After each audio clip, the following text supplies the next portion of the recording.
بسم اللہ الرحمن الرحیم۔ پوچھتے ہیں اعمالکم اموالکم، کیا یہ حدیث ہے اور اس کی کیا حقیقت ہے؟ اعمالکم اموالکم، جواب یہ ہے اعمالکم اموالکم کہ جیسے تمہارے اعمال ویسے تمہارے حکمراں۔ یہ حقیقت ہے، ایک حدیث ہے نہیں ہے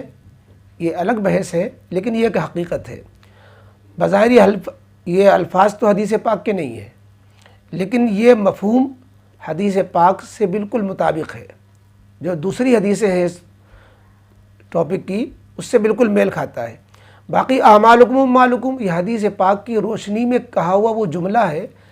جو حضرت حسن بصری رحمۃ اللہ علیہ کی طرف منسوب ہے۔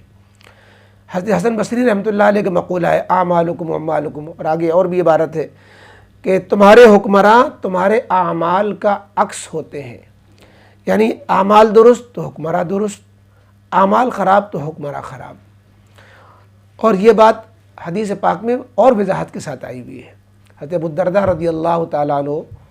سے حدیث مروی ہے، مشکوٰۃ شریف میں بھی ہے، جس میں نبی کریم علیہ الصلاۃ والسلام نے ارشاد فرمایا کہ اللہ رب العزت کی طرف اللہ رب العزت کا یہ فرمان ہے، ان اللہ تعالیٰ یقول، اللہ کا یہ فرمان ہے، انا اللہ لا الہ الا انا، میں اللہ ہوں، میرے علاوہ کوئی خدا نہیں ہے،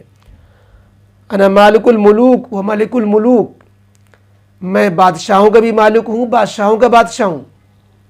قلوب الملوک فی یدی، بادشاہوں کے دل میرے ہاتھ میں ہوتے ہیں، وَإِنَّ الْعِبَادَ إِذَا أَطَاعُونِي، اور جب بندے میری اطاعت کرتے ہیں، حَوَّلْتُ قُلُوبَ مُلُوكِهِمْ عَلَيْهِمْ بِالرَّحْمَةِ وَالرَّأْفَةِ، تو میں ان بادشاہوں کے دلوں کو شفقت و نرمی و مہربانی کے ساتھ ان پر متوجہ کر دیتا ہوں۔ وَإِنَّ الْعِبَادَ إِذَا عَصَوْنِي،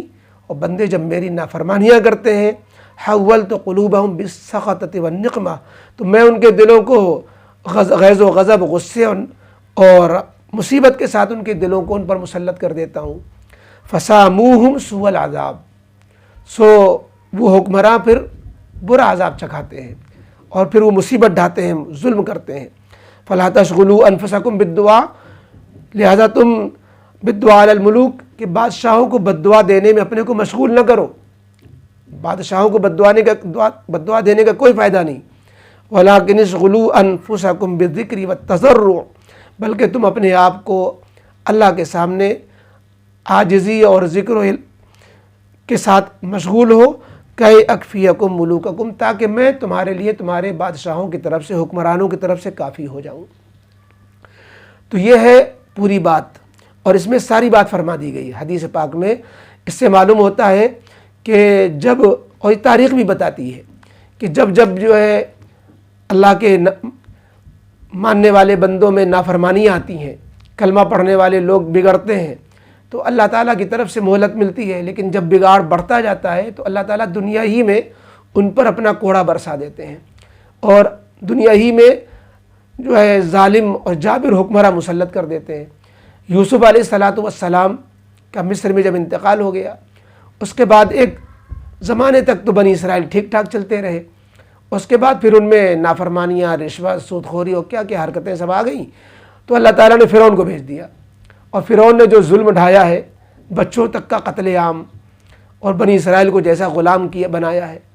تو وہی حال جو ہے امت مسلمہ کا ہو رہا ہے۔ یہ مطلب اس کا نہیں ہوتا ہے کہ یہ امت مسلمہ کلمہ گو یہ مومن ان لوگوں سے بدتر ہو گئے جو کافر ہیں، مشرک ہیں، بت پرست ہیں، تو ان سے بھی بدتر ہو گئے، بدتر نہیں ہو گئے، لیکن اللہ رب العزت کے ہاں جو اللہ کے ماننے والے قوم اور نہ ماننے والی قوم، دونوں کے ساتھ معاملہ الگ الگ ہوتا ہے۔ الدنیا سجن المومن و جنت الکافر، اور دونوں قوموں کی ترقی کی راہیں بھی الگ الگ ہوتی ہیں۔ جسے مثال دی جاتی ہے بکری اور خنزیر کی، کہ بکری کی غذا جو ہے چارہ ہے، دانے ہے اور بھوسا ہے، لیکن خنزیر کی غذا جو ہے غلاظت ہے، نجاست ہے۔ خنزیر غلاظت سے ترقی کرے گا، بکری غلاظت سے ترقی نہیں کر سکتی، خدا نخواستہ وہی غذا اگر بکری کو دی گئی تو بکری مر جائے گی۔ تو ایسے ہی مسلمان گناہوں کے ساتھ پنپ نہیں سکتے، اللہ تعالیٰ دنیا ہی میں ان پر برے بادشاہ بھیج دیتے ہیں۔ جیسے کوئی شہزادہ بگڑ جائے تو بادشاہ جو ہے بھنگی جلاد کو حکم دیتا ہے کہ شہزادے کو کوڑے لگاؤ، تو شہزادہ ہی ہے. ایسے مسلمان اللہ کے ہاں کی اللہ کی قوم ہے، یعنی اللہ کے چہیتے ہیں، کلمہ گو ہیں، آخرت میں اس کی وجہ سے نجات پانے والے ہیں. لیکن جو بگاڑ آیا اعمال کی وجہ سے، تو اللہ تعالیٰ نے اپنے جلادوں کو حکم دے دیا جو کہ مقبول نہیں ہے اللہ کے ہاں، لیکن فرمایا کہ ذرا ان کو کوڑے لگاؤ، یہ ٹھیک ہو جائیں تھوڑے سے. تو اس لیے یہ اعمالکم و اموالکم کے معنی یہ بنے کہ جب اکثریت، قوم کی اکثریت نافرمانی میں آتی ہے تو پھر اللہ تعالیٰ ظالم حکمرانوں کو مسلط کر دیتے ہیں، جو ان پر ظلم ڈھاتے ہیں، ان کے حقوق چھینتے ہیں، ان کو انصاف نہیں دیتے ہیں اور ان کو ساتھ جو ہے زیادتیاں کرتے ہیں. اور جب بندے نیک ہوتے ہیں تو پھر اللہ تعالیٰ جو ہے ان کے قلوب کو متوجہ کر دیتے ہیں، پھر وہ ظلم سے پیچھے ہٹ جاتے ہیں. اس لیے ہمیں بددعا، ہمیں جو ہے ظالم یعنی حکمرانوں کو الٹا سیدھا کہنے کے بجائے اور ان پر تبصرے کرنے کے بجائے ہمیں تو اللہ تعالیٰ سے معافی مانگنی چاہیے کہ اے اللہ، شاید ہماری بدعمالیوں کے نتیجے میں یہ برے دن آ رہے ہیں کہ ہمارے حقوق بھی سلبی کیے جا رہے ہیں، ہماری پر رسول اللہ پر بھی تلوار لٹک رہی ہے، ہماری مسجد و مدرسے بھی خطرے میں ہیں. تو اللہ ہم سب کو معاف کر دیجئے، ان ظالم حکمرانوں کو کس ظلم سے نجات دے دیجئے، بے ایمانہ کہ ان کے دلوں کے اندر یہ انصاف ڈال دیجئے، ان میں تعصب ختم کر دیجئے تاکہ وہ انصاف کے ساتھ معاملہ کریں. بہرحال تو یہ خلاصہ ہے اس کا، اعمالکم و اموالکم کا، کہ جو تمہارے اعمال جیسے ہوتے ہیں ویسے ہی تمہارے اعمال کے اثرات حکومتوں، بری حکومتوں اور اچھی حکومتوں کی شکل میں بھی ظاہر ہوتے ہیں. تو جب بری حکومتیں آتی ہیں، اس کا مطلب ہم برے اعمال میں زیادہ پھنسے ہوئے ہیں، جس کی وجہ سے بری حکومتیں ہمارے پر مسلط ہو رہی ہیں. تو یہ خلاصہ ہے، باقی اس میں اور بھی تفصیلات ہیں انشاءاللہ کسی اور موقع پر.